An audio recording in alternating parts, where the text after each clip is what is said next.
I'll introduce myself just really quickly for you, just so you know that I've been sitting in your seats before.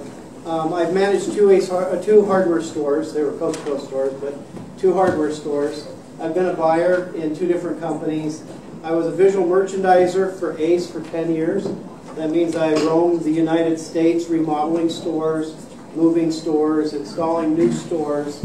And through that whole process of being a district manager for two different hardware companies and having time in the business, what that has given me was the ability to see different operations and how these operations go to market. There's many, many paths to success, and it was just really kind of fun to see merchants and to see business people and accountants and how they got together and how they finally made a success of their business. So I was able to take all this knowledge that I was able to observe through my 20 years at Ace, through my years of managing stores and at other companies, and assemble all that into some easy, I think they're easy steps, and I love merchandising, I hope you do too, that you can follow and kind of know where you are along the path to getting to successful merchandising. So we're going to kick this off, Merchandising for Success. We're going to introduce you to gross profit driving SKUs. That's the segment that we're going to talk about mostly today. The two classes of gross profit generating SKUs, define your opportunity to create additional gross profit producing SKUs, present gross profit dollar generating SKUs, the resources, the products, the opportunities, and investigate merchandising strategies to help you develop those SKUs. So everybody has these guys in their markets, I believe. I don't know that there are too many people that live in a vacuum that don't have a discounter of some size somewhere in their markets. So who can compete with the big merchandisers? You can, but you have to have a great merchandising plan. So that's what we're going to take a look at, are these steps. Hopefully you have access to this handout. These are all the slides we're going to go through. There are some on these tables that nobody sat at. If you want to come up and grab a slide kit. There's also this one. It looks like this that you're going to want a copy of because we're going to address that one too. So these two are going to be important if you want to take notes or if you want to read the fine print that we're going to just be flipping through. So these are the steps to merchandising success. We're busy documenting this currently at ACE, so that will be going on AceNet. You get the preview of it. So the first step is core assortment, and we talked about that earlier today. Core assortment discovery. That's the foundational element to everything that we do here at ACE. It's extremely important to understand, and during a course we spend a whole day on core and core assortment. So it isn't like it's that little block at the end. Really, it underlies, it's the pinning to and it holds up everything else that we do. So the next step is mastering promotions and advertising, and again, you heard a little bit about that today. All I'm going to say about mastering promotions is that you have to master it so it doesn't master you. You can spend all your time trying to build ads and put things on feature ends, and you don't get around to the other stuff that you need to do in a day. So make sure that you have the processes, the people, the standard operating procedures to drive your promotions, your advertising appropriately. The next step is fortifying the top 40. Now we have about 281 planograms at ACE, and about 44 to 40. I like the sound of 40, but I like Casey Kasem because I'm old. But the top 40 is the top planograms that create half the gross profit and half the sales in our best-in-class stores. So we have 281 planograms. You can run yourself ragged trying to keep up 281 planograms, which you need to do. But most of our gold that we dig after is in these 40. Now that pins back to something we call the category role matrix. Does everybody know category row matrix? This is a really important thing to take away then today, is to go on AceNet and to get the category row matrix. Is everybody on the new AceNet? Okay. So everybody knows the bar. It's are you under Manage My Store or under Order Product? We're in the Order Product. Order Product. And then there's Category Management. You click on Category Management, you're going to see a thing that's called Category Row Matrix. It's going to be divided into like Convenience, Core, and Super. So you pick the format that your store is. So if you're a 5,000 square foot store, you're the small one. The middle one's about 10,000. The big one's about 12,000 plus. Click on that. If you're used to looking at Excel spreadsheets, across the bottom there's tabs. The very last tab says Core Ranking, and it will stack out those top 40 for you in the best-in-class Ace Hardware stores, and it will give you a gross profit number that you can compare your results to. So those are hugely important to be the dominant place to get the top 40 categories, could be up to 44, categories in your market. You never want to falter on a top 40. You never want to be out of stock. You never want your displays to look old. You always want it to be fresh, clean. You always want to go to the show and stand with that vendor and say, what's new in your planogram? What do I need to know about? Make sure that you're hitting those planograms exactly right. Okay? So develop seasonal niches. Seasonal niches, the only thing I'm going to leave you that's the nugget from the whole day that I spend with people on this one is there's nothing more important than moving a seasonal item from its mission shop location into your power aisle. There's nothing more important than that. And we're going to talk about some examples today of where stores have taken a core item that sits in an aisle 10 months out of the year, and the 2 months that it lights up and really sells a lot, they put it on a feature end, they put it in a bulk stack, they put it on a clip strip, they put it on a wing panel, they put it by the checkout counter, and sales just explode. So you can sell a few by leaving it in the aisle, or you can bring it out and put it where more people are, and you'll sell a lot more. That is developing seasonal niches. Create impulse niches. That was that section that we talked about at the very end. It's the green section of the promotion guide. That tells you step by step how to create impulse niches and how to keep that going in your store so you don't just run out of gas. You shouldn't just set your impulse area and leave it alone. Movement in that area is magic. Every time you move something, it sells more. When it's in that power aisle, when it's on feature ends, when it's in the impulse area, you move something and people see that movement from time to time if they shop your store, and they actually will buy more. So you've seen we've had stores that did like Pearson nut rolls. They did a nice bulk stack of Pearson nut rolls and they leave it in the same place, and sales hugely spike, and then they kind of taper off and then they go down. If you move that display around, you can sustain that growth. If you just leave it in one place, no matter how much we love that item, the sales will start to go up. Implement small mission shop niches. If your store is large enough, we talk about how do we differentiate ourselves in the market, what planograms, what niche planograms, what expanded discovery planograms.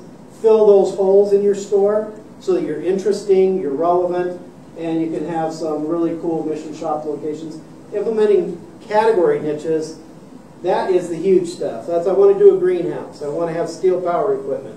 I want to have any of those huge. I want to have pool and patio. And with those, we need a business plan, we need training, and we need somebody in charge.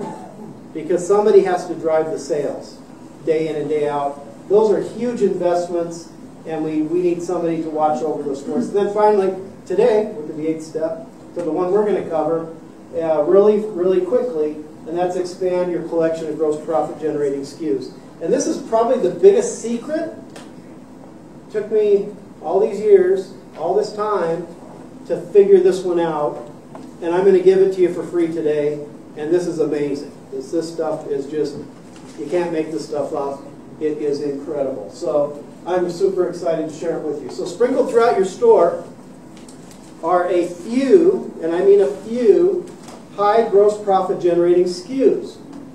Now, a high gross profit generating SKU, by definition, is something that creates more than $200 worth of gross profit. So for every store that was, almost every store, I missed a couple of stores, I stacked that out for 2014 for every store that's here. I have those sheets in the back. If I didn't catch you, I don't think I got your store. When you came in, make sure and stop by the back table, and I will give you your store's number on this. You may have less than 100, or you may have more than 3,000 of them in your store. When I look at any retailer group, whether it's Eastern Montana or the Spokane group or the Denver group or wherever I'm at, there's a huge discrepancy in the number that some stores are able to achieve and other stores never achieve or haven't achieved yet. So we want to level out that playing field. The target is to have at least 10 of these per every 100 square feet of your store. So if you're a 10,000 square foot store, our goal should be 1,000. If you're a 5,000 square foot store, you should have 500. So this is a very level playing field. It doesn't matter how big your store is. And in fact, the 9 stores that meet this standard that are in this group right now vary greatly on how many square feet are on their sales floor. We have very, very small stores that meet the standard, and we have very, very large stores that blow the standard away. So, but I got to tell you, the majority of the stores in this room and in RMAS do not meet that standard. So, of the 51 Rocky Mountain Ace stores in the group we looked at, there's 9 stores that are meeting the target. 1 store beat that by 2.4 times. That is huge. If their stores, the majority of stores didn't meet the standard, and there's 1 store that beats it by 2.5 times almost, that means there's a lot of potential. That's what that means. 1 store has actually 3,749 high gross profit generating SKUs in it right now. And they told me I could tell you which one it was, and that's Steamboat. So whenever I do these stack outs, it's never the store that you think it is that has that number. It never is. It's somebody who's just maniacal about saying, this is an important SKU. I can drive it. I can make a lot more money with this SKU. And then 6 stores that hit a bullseye are under 10,000 square feet. And that's that size of store issue. You don't have to be a big store. You don't have to have a lot of space in order to have a more profitable store. Now, a lot of the stores that we have about 28,000 items in them that they buy from Ace, and that's all that I'm talking about today. So anything that I can measure, anything that I can pull the data out, has to have an Ace SKU attached to it. If a store rings to another SKU, an alt SKU, a dump SKU like keys, I can't measure that. And it's difficult for you to measure. So I would say, if it's at all possible, tie everything you can to an Ace SKU so you can measure. So that is any questions on this? Because this is foundational. I don't want to go over the top of this before everybody understands. When I say high gross profit generating SKUs, it creates how much gross profit? $200 or more. $200 or more. And the standard that we want to see you have is 10 per 100 square feet. Or if you have a 10,000 square foot store, we'd like to see you have 1,000, a goal to have 1,000 of those in your store. This is, one of the stores I managed was a real cash-rich store. Owner had a lot of money. Everything was pretty much paid off. We did a big lark, basically. You know, we had a great time. We could buy pizza for the crew whenever we wanted to. We could go to any training we wanted to. Send as many people to shows as we wanted to. We could do a bunch of really fun stuff. The second store I managed wasn't that way. It was a marginally profitable store. And I didn't know this. I didn't know that I could create more gross profit for my store. I didn't know how easy it was. How if you just follow some steps, it'll happen. So that's kind of what we want to share today. So there are two classes of gross profit generating SKUs. There's seasonal, impulse, and consumables. Those are always in the power aisle. Those are always in the hot zone, which means right around the cash register. Those are always on your best feature ends. Those are always the ones that take up your best space. Seasonal, impulse, and consumable. Okay? That's whose home that belongs to. That's who should be there. The other one is core merchandise. Core merchandise are those items that are down our valleys. Some of them might light up for a couple of months or a couple of weeks. Tomato set spray, that's like a, 3-weeker? That if you have it on the checkout counter, you'll sell a bunch of tomato set spray. And if you don't have it on the front counter, you missed it. And those sales just don't exist for you because you didn't have the tomato set spray out at the right time. So that's what we're talking about, core merchandise. And we're going to apply one of these 6 strategies to everything we talk about today. Okay? This is core.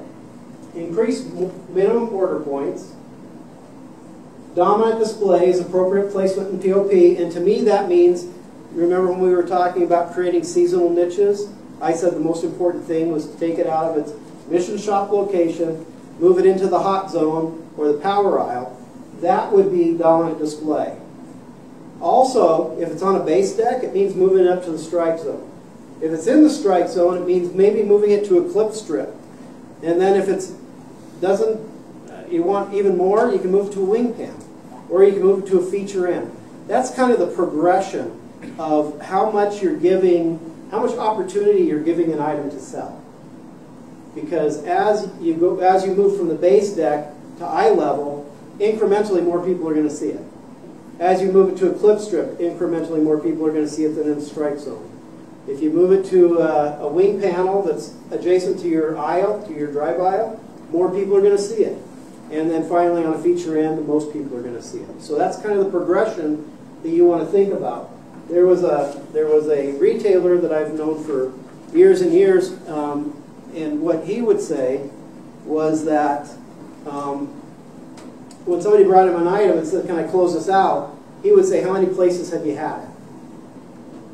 So he wanted to see that move 3 places before he got rid of it, because they bought it for a reason. They bought it because it was going to sell. They bought it because it had potential.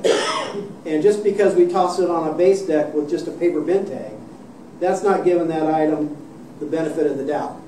He had his policy was move it 3 times, and if it doesn't move the 3rd time, then we'll get rid of it. So multiple locations, and we'll tell you how to do that throughout your store. Clip strips, very important. Targeted show buys to retain margin. And then finally, the only pricing issue that I have here, because anybody can lower a price and sell more units. That's not what we're talking about today. Today we're talking about expanding your collection of gross profit generating SKUs. So we have some definite rules there. So how to identify and create gross profit generating SKUs. This is called an assortment plan. Has anybody been to this screen before? Visit this screen? Anybody delved into this? This is one of the biggest tools that we have at ACE. How many single store operators we got here? Well, we have 1 store. We don't have a whole lot of data. We feel like we're out on an island by ourselves. One of the things that you can do with the Assortment Planner is you can have your district manager drop in 3 comparison stores, 3 anonymous comparison stores. So if you say, "Barney, I'm having a hard time in plumbing. My plumbing department isn't quite up to snuff, and I know I'm missing things.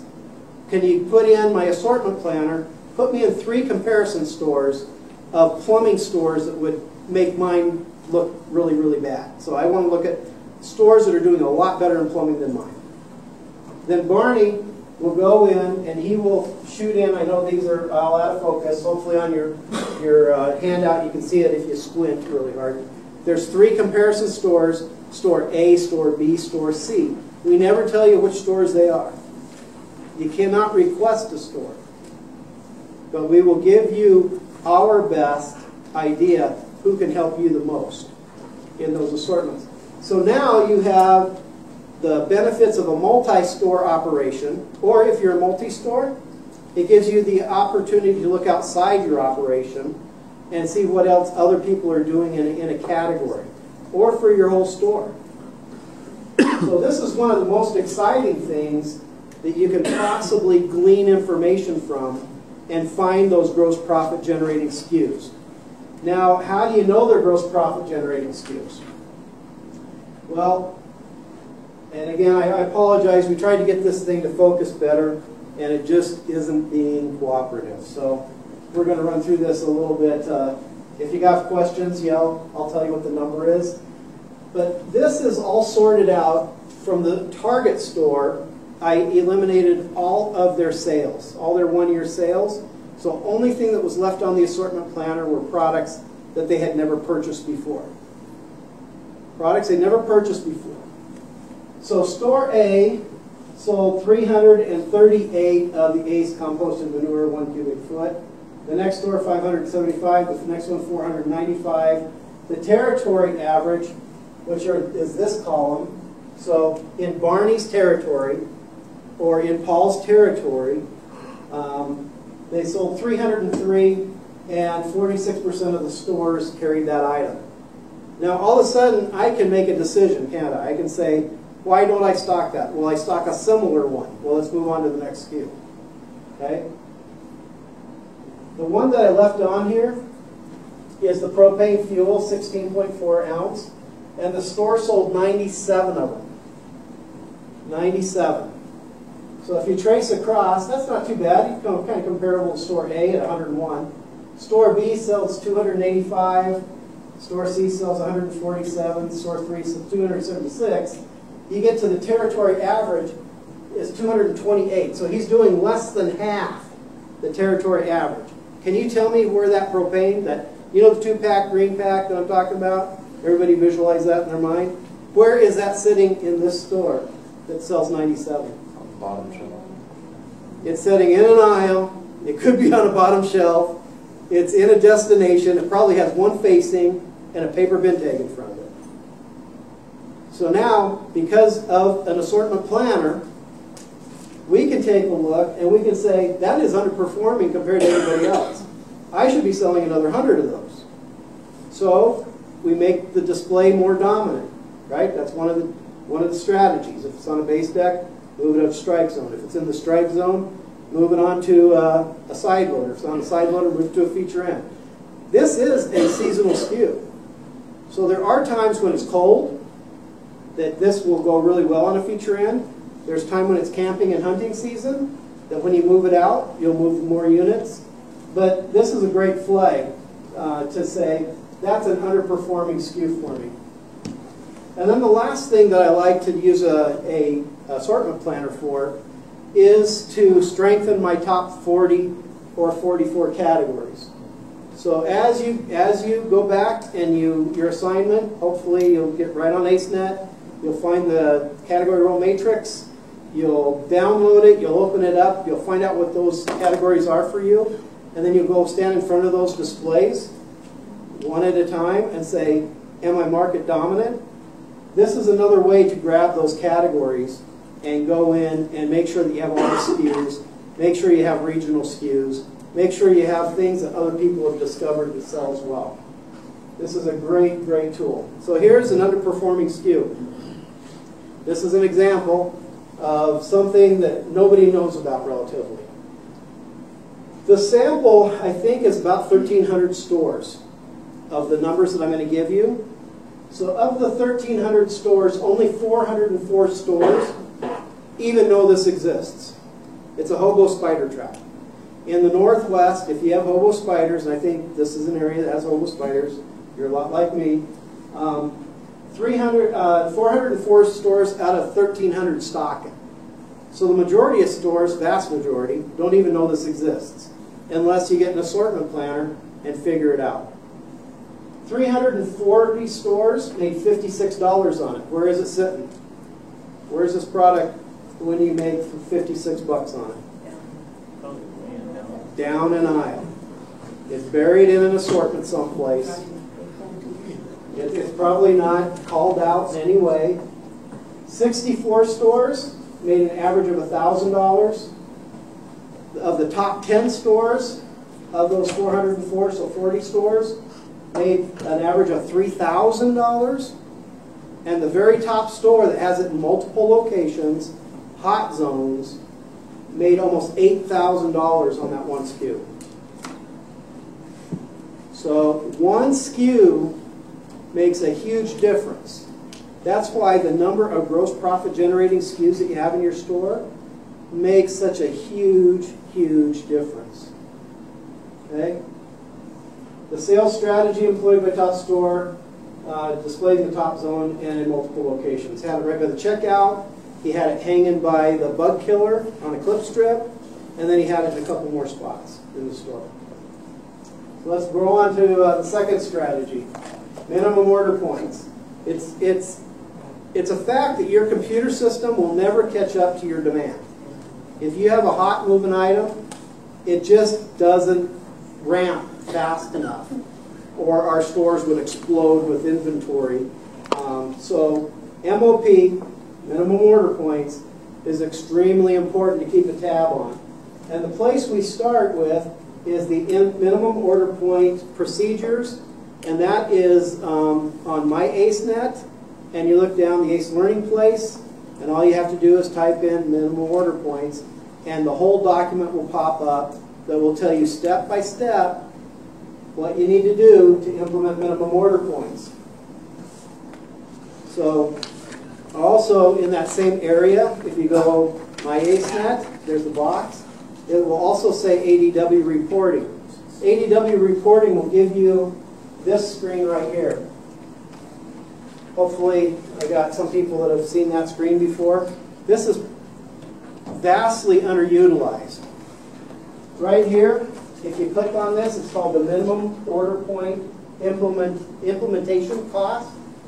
So all you have to do is go into My AceNet, ADW reports, go to the product tab. You can see I got products highlighted. Go to the fourth one from the bottom, click on that, and say I want that report, hit submit, and it will tell you how much it will cost you to implement all of ACE's minimum order points. So you will know exactly what your investment is before you have to spend a dime. Tell you exactly what it is.